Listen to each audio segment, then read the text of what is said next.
If you don't mind, I don't know how this was billed by our press, but of course we're honored to have, especially our U.S. Senator and our Congressman here. And we have 3 members of the City Council as well. And I think most of you know me, I'm mayor, but we have our health director here. And I think it's most appropriate on this health issue. Her and many of the individuals with us are part of the staff and are volunteers, that she kick off this press conference. If you're comfortable with that, why don't you do that? Sure. Should I begin? Yeah, please. Good morning, everyone. My name is Albertina Baptista, and I'm the Acting Director of Health for the City of Bridgeport, Department of Health and Social Services. I want to thank you all for coming out to this press conference. We are here today to raise awareness of the importance to prevent our residents from being exposed to mosquito-borne diseases, more specifically Zika virus and excuse me, and sorry. And the fact that it's a shared responsibility. We're here in the Hollow because last year this was a hotspot area for West Nile virus. As a result, we are doing what we can to protect our residents. Some of the steps that we have taken this year to protect our residents is early on in April, we had a workshop for our health department staff and other city departments to raise awareness of mosquito-borne illnesses and the fact that there are steps that need to be taken to reduce standing water in communities. As a result, we've educated them on being aware in the community where these opportunities for standing water might be in the city, so that they could refer that information to the health department so that we could respond, and getting property owners to remove forms of standing water from their property. We've also hired a licensed mosquito control applicator so that we could treat our catch basins within the city.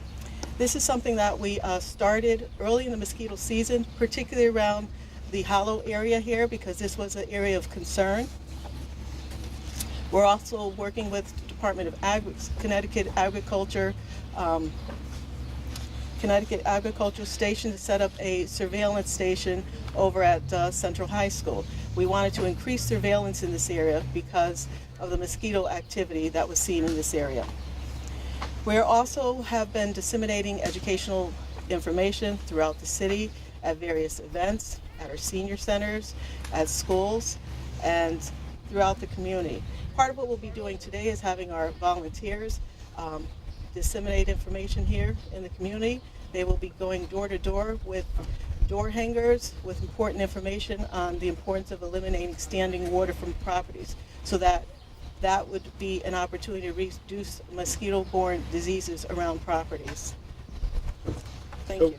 So, by the way, how long have you been the health director now? Since March. You're doing a tremendous job within the building, and I think it's the first time I've asked her to kind of step up publicly, so I'd like to give her a round of applause. Thank you. For her hard work. If you bear with me a little bit more too, I don't know what the standing order was going to be, but we have the senator and the congressman, and I know at least the senator's schedule is very pressing. I appreciate him being here, and I'd actually maybe he could speak next. Great. Is that okay? Yeah. No, I want you to go, and Jim, really, because I know you guys appreciate your time commitments. In case you had to step out, I think everybody would understand. I hope you'll be able to stay, but if you can't, I will try to stay because we own the podium. So everybody can be brief, and we'll leave everything standing.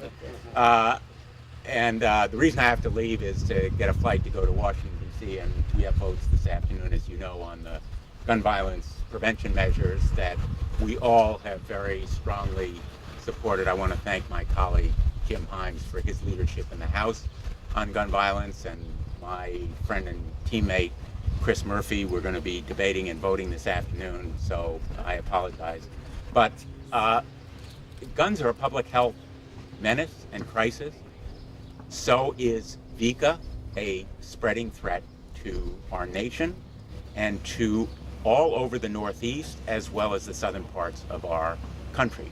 Why? Because the mosquito that spreads this disease is the Aedes and the Asian tiger mosquito, which is most commonly found in the northeastern region.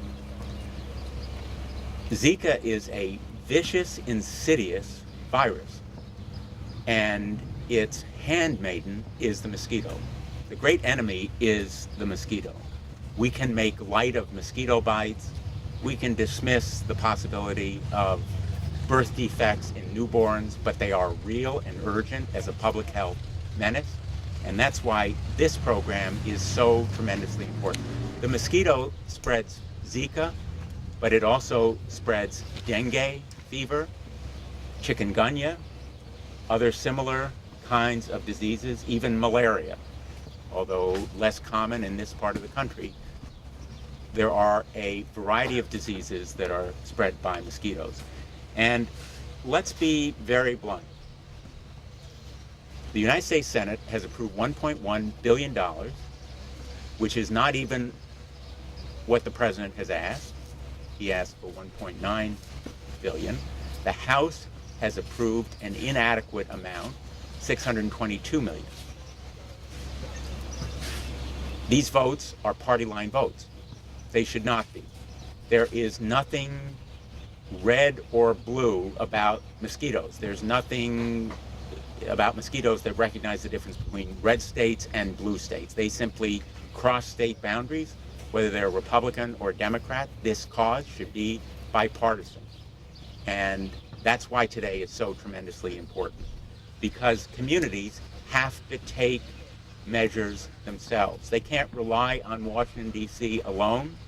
They need to take the kind of proactive, aggressive steps that Bridgeport is implementing today. And that's why this model, what the mayor and his team, your Department of Public Health, all of the city council members who are here today, the community, most important, the community is doing something profoundly important.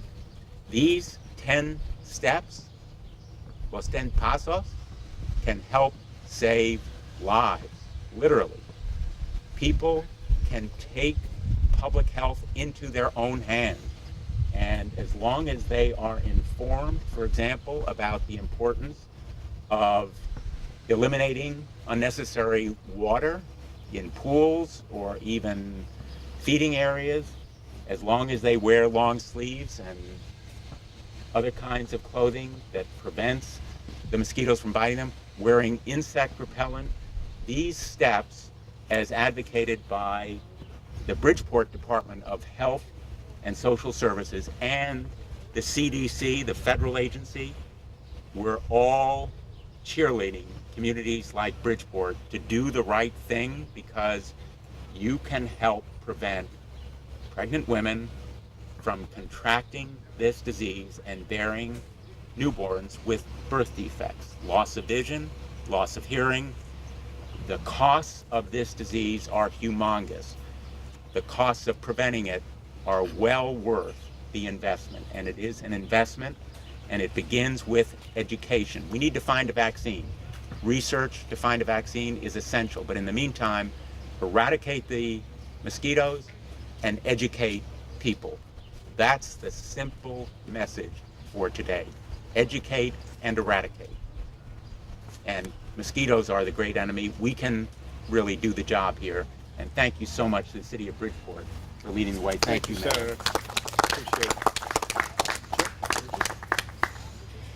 Thank you, Mayor, and I'm delighted to join the Senator, the members of the City Council who are here, the great folks from Town Hall, and of course our Mayor, Mayor Ganim. The Senator covered it well. We've got work to do in Washington, in both the Senate and the House, to make sure we've got the resources necessary to combat this. This is a steady refrain that we have to combat gun violence, to combat the opioid crisis. That's what we get paid to do. This, though, and if I would add one thing to what the Senator said, this is one of those problems that everybody in their neighborhoods, in their homes, who live around parks can actually help solve easily. It hasn't come up yet, but mosquitoes cannot breed unless they start their life in standing water. And standing water need not mean a pond or a cistern. Standing water, this is pretty remarkable. A soda cap with water in it can serve as a breeding ground for a remarkable number of mosquitoes. And it really is not hard. In fact, it's kind of fun to go through parks, to go through your backyard, and to find all those things, whether it's a bird bath or a disused dog bowl or whatever it might be, that can breed a lot of mosquitoes. So we're fortunate in one way in that this is a problem that we can all, each and every one of us in our neighborhood, homeowners, people who live around parks, people who live around public land, actually solve by doing the kinds of cleanups and by sharing the information. I know a bunch of us are gonna go around and actually hang some of these things onto people's homes so that they can understand and really move the needle on this problem. Again, we're fortunate in that this is a problem that if we educate enough people, if we get enough people involved, we can actually make sure that West Nile virus, that Zika don't become a major problem in our communities through the participation of local homeowners, local business people, simply by eliminating standing water. That's an easy one. So we'll go off and do our work, which is not an easy one, but obviously our members of the community, our citizens, can do a lot to help solve this very problem. Thank you, Mayor. Thank you, Jim. Thanks so much. I'm going to be brief, but I'm just going to highlight. I'm going to thank the senator and the congressman, and we're going to try and keep his podium in case he leaves. It's a nice one. I like it. The emblem on the front's nice too. All we have to do is put the mayor thing on it. But you know, they're working hard in Washington. They're trying to. This is obviously not a local problem, but it is a local problem in our neighborhood. That's why the council members are here, members of the community are here, and ask them to speak in a minute. And we will, as Jim says, Congressman Himes says today, we're going to go out and just knock on a few doors and let people know. One of the hardest things for us to do while they're trying to fight to get money so that we can get an awareness and maybe get a better attack on this nationally, even internationally, is to deal with some of the local stuff. Like standing water was a great example. I mean, this is something where, you know, we've all gone out in the backyard and seen the rainwater fill up, and if you flip it over, it's easy. But the 10 steps, and I really compliment the national, this is actually our, as the senator pointed out, this is our Health and Social Services Department. Eliminate standing water. It's 10 steps. Clean out the gutters and drains. You don't even think about that. Keep the water in the pool clean and chlorinated. Make sure bird baths or fountains get fresh water weekly. Repair and install new screens and windows and doors. You know, there's several others. Keep grass mowed regularly and trim bushes. So these are like simple, easy things. The hardest part is getting the awareness out here on a local level. That's what our challenge is today. That's why it's so important we're here, that you're here as members of the media, let people know. In addition to, look, at every community has challenges. We see it all over the country. We have public safety in so many different ways. You can talk about gun violence. We applaud your leadership, the Connecticut delegation, you, Senator Murphy, Congressman Himes, on gun violence. That's safety issues. But this is one where we're not fighting bullets and guns. We're just fighting awareness and maybe water, but can be equally deadly to anyone who's infected. So I'm going to stop there in the interest of time. We have 3 members of the City Council. I'm going to ask anyone if they want to speak. I know they're maybe not prepared, but Denise, I'll go to my left first. We have. I would just say a very short words. It is very important that we all get educated on how to stop this problem. This is the summertime. The kids are more out playing, pool time, park time, beach time. You know, water's all over the place, especially during this time of the year. And then we have some communities, like I'm a member of a resident of Marina Village, and this information is greatly needed in my community. And it's something that I will be taking back today. And I'm just going to stop there and turn over to Mr. Casco, who this is his district that's representing all this stuff today. Good evening all. My name is Jose Casco. I'm a city council for the District 136, which I'm very proud to represent this district. And part of my district is the Hollow. Warmer weather means a lot of happiness, but we cannot forget about the increase of mosquitoes. And that means more risk of getting any virus disease. At first glance, mosquitoes do not mean to be dangerous, and actually, it may expose people to a great danger since they can transmit serious diseases, such as encephalitis, West Nile virus, even Zika, which can threaten the human health and even life. In such a situation, it is extremely important to prevent such problems and the spread of the infectious disease through mosquitoes. In this respect, the ample information about the potential danger of mosquitoes is one of the major conditions of the prevention of any problems caused by the insects. Obviously, in the situation when the number of mosquitoes bites increase dramatically, and this increase is accompanied by serious disease and even deaths. It is vitally important to undertake measures to primarily inform the public and business about the dangers and clearly instruct them about the measure that can minimize the risk of catching serious disease.